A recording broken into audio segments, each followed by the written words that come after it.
Welcome back to the Metro on 1019 WDET. I'm Kerry Jr. II.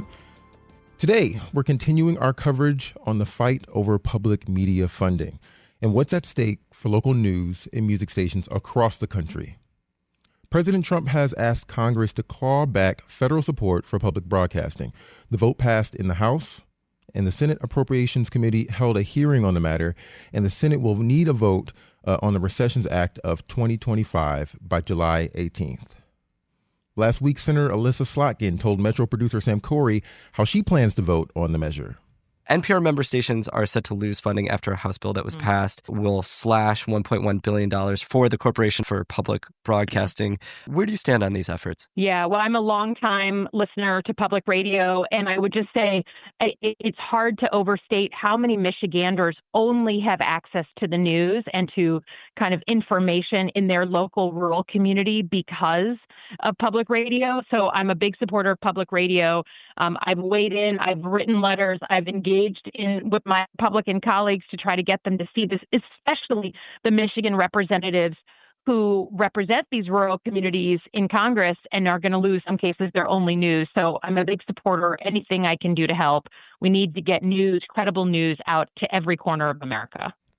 President Trump has already signed an executive order to eliminate CPB funding, claiming public media is biased.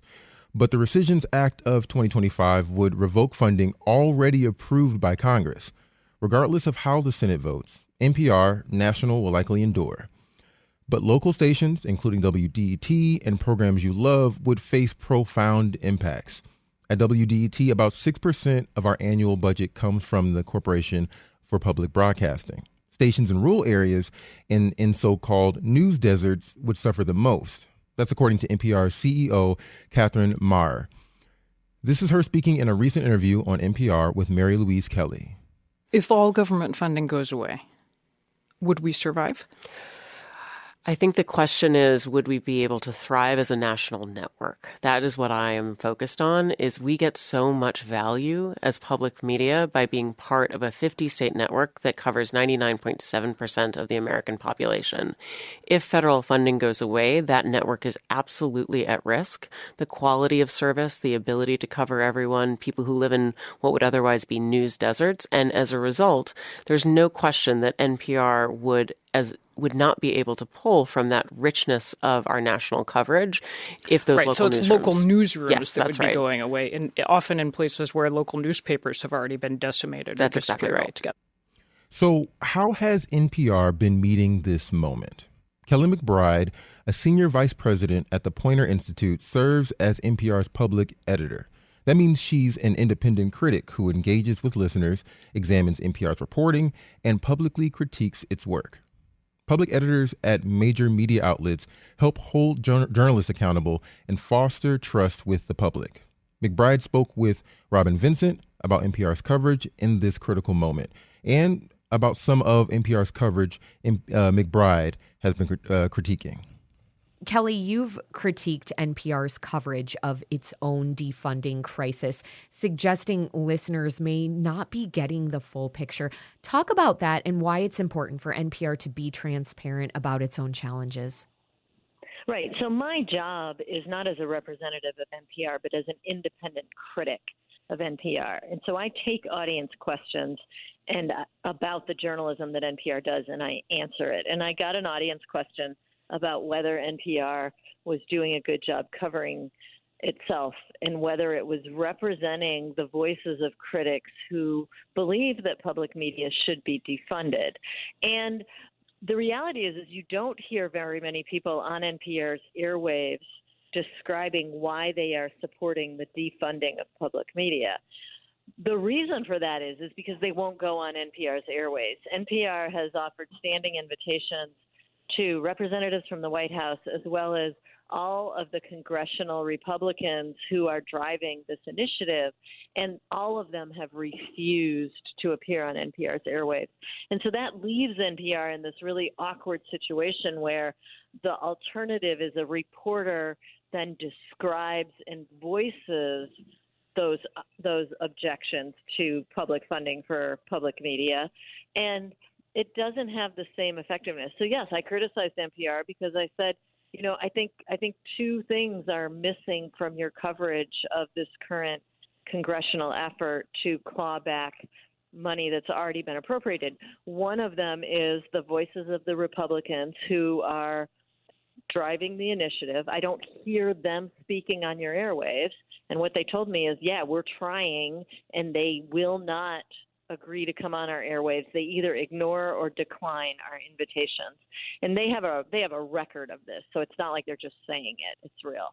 And then the other thing is they also are not reflecting what's happening in the middle of the country and what will happen at those markets across the country. The response that they gave me is that they are expecting that the markets themselves will do that work for their own people, which I think is adequate. But I also think that they need to get their reporters out of Washington and into the states that are going to be most heavily affected. And they need to talk to not just the people at those radio stations and television stations, but they need to talk to the communities that rely on that reporting to see what's going to happen to them if or when the public funding is clawed back. Kelly, as you mentioned, it is your job to critique NPR's coverage as a journalism ethicist and as NPR's public editor. And that means you're examining and really interrogating NPR's journalistic practices and processes and the stories themselves.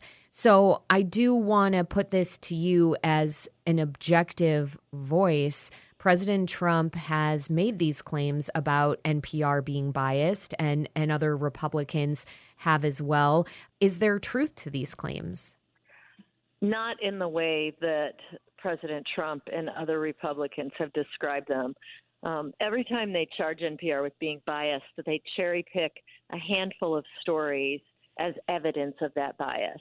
And the way you judge bias in a media organization is you look at a body of work over time and you measure all the individual stories and their frames, and then also the sources quoted within those stories and some of the language that they use that can reveal bias.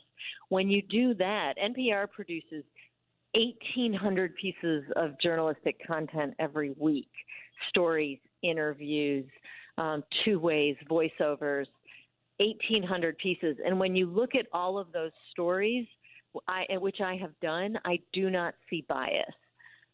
What I see sometimes are logical explanations that there would be an overrepresentation of one type of story. One example is when you look at the coverage of Israel and Gaza, there are more stories about suffering in Gaza than there are about suffering in Israel.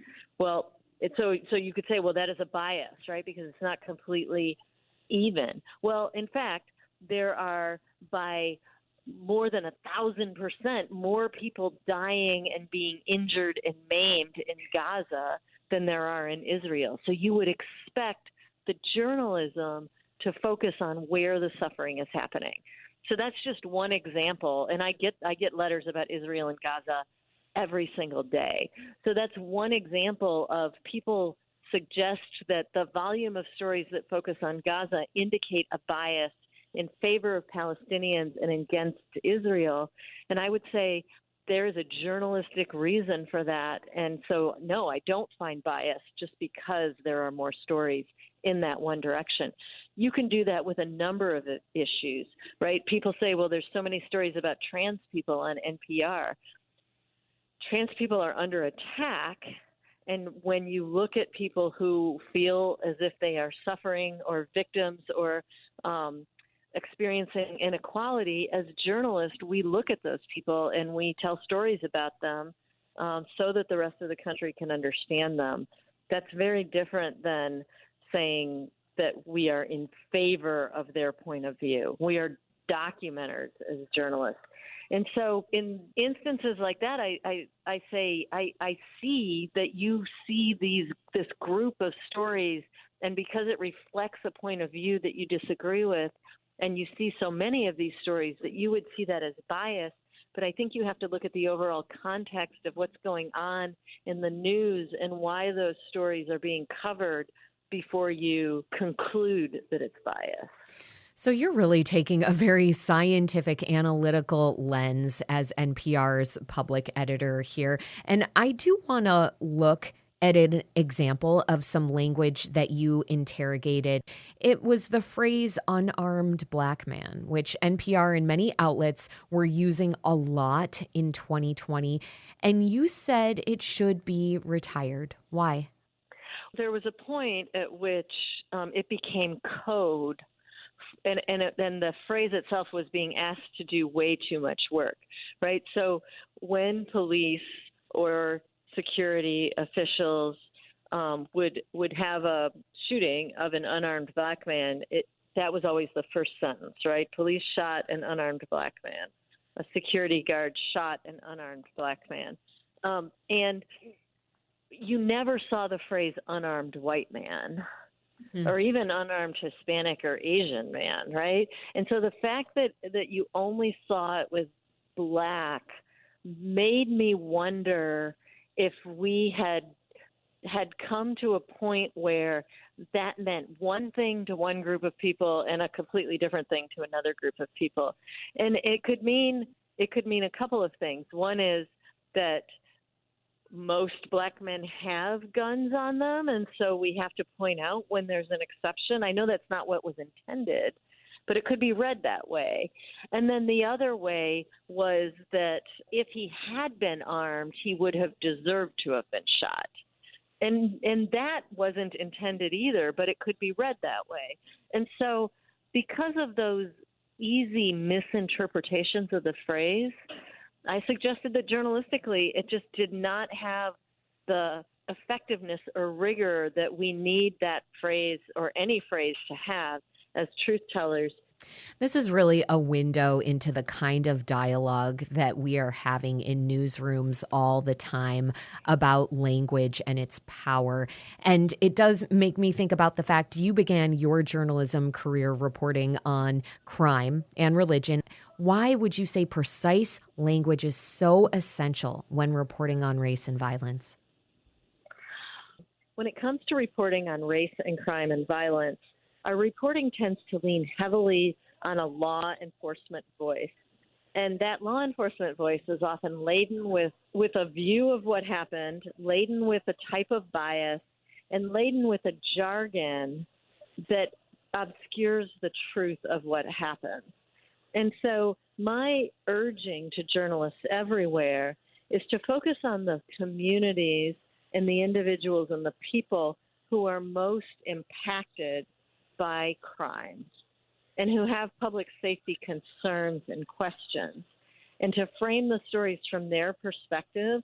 And so that means that you would never have a story where the only source is a law enforcement officer or a police voice. You would all of your stories would also include the voices and perspectives of people who are most closely impacted by the public safety issue that you're covering. And when you do that, you counteract that bias and that perspective that can distort the truth. Thank you for reflecting on that for a little bit. I want to move to another aspect of reporting that NPR is doing, and that you are critiquing and looking at under a magnifying glass, and something that you just recently wrote about, and that is NPR's investigative work. We know investigative journalism can be so impactful. It helps change policies. It holds powerful people accountable, but it's very expensive to produce, from, say, the cost of public records to lawsuits that newsrooms have to file, forcing the government to hand over information that they don't want to. We talked about what's at stake if NPR loses federal funding. And what you have noted, Kelly, is that it's really going to hurt some of the local rural stations, those member stations in underserved communities more. Talk about how that could potentially then also affect accountability and investigative journalism at some of these local stations that are already so scrappy and trying to do this work. Well, it will inevitably make that type of work less likely to happen. That work is expensive for all the reasons that you suggested. It's also expensive because it takes a long time. So if you think about a reporter's salary, a reporter who can produce a story every day or every other day is going to be much more productive than a reporter who, because of the nature of their work, can only produce a story once every couple of weeks. So if I'm a news director and I'm looking at my resources and I've got a cut, even though the investigative work is so impactful and so valuable to communities, it would make more sense to cut an investigative reporter than it would to cut a reporter who is producing work every day. And it's not like those two are mutually exclusive because reporters tend to morph back and forth, but it's just to demonstrate that the investigative work is the least productive in terms of the amount of volume of content that it creates. And so, you do have, you're a daily medium, right? You have to get stories on the air every day. And if you're going to have fewer resources, cutting the ones that only show up every couple of weeks is a hard decision to make, but one that a lot of editors have to make. So essentially what you're saying here is that when these stations lose some of this very integral funding, it is going to diminish their ability to hold government officials accountable and to do this accountability reporting that helps to really shield democracy. Well, yes, 100%. It will do that. It will also diminish their ability to get the public information in a public safety crisis, whether it's a natural disaster or a mass crime event or something like that, right? It will diminish their ability to carry out all of their functions as public servants. Kelly, before I let you go, I want to acknowledge your role at the Poynter Institute. For us journalists, Poynter is Mecca. It's journalism Mecca. You champion transparency and public trust in journalism there. I'm wondering what you think, what immediate steps NPR could take to maintain listener trust and to increase transparency during this moment, especially as it continues to field these accusations of bias.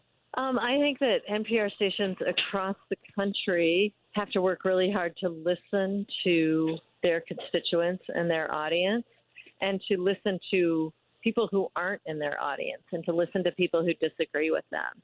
And then I think that communication needs to be funneled up to NPR. So people from NPR, the mothership, need to be present in those conversations, invited in, obviously, or they need to be the beneficiaries of those conversations and that they get a readout, so that there is a constant evolution of understanding, right? Like we need to be able to talk to people who disagree with us.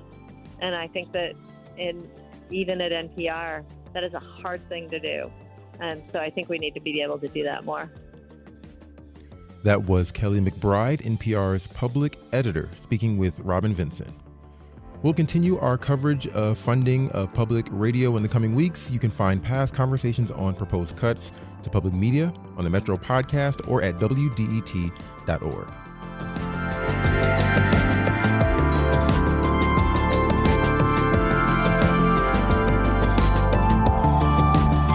All right, coming up, tensions between America and Canada have been on the rise. On this Canada Day, we'll look at how Canadian tourism in the U.S. is changing. We'll be right back on the Metro. Stay right there.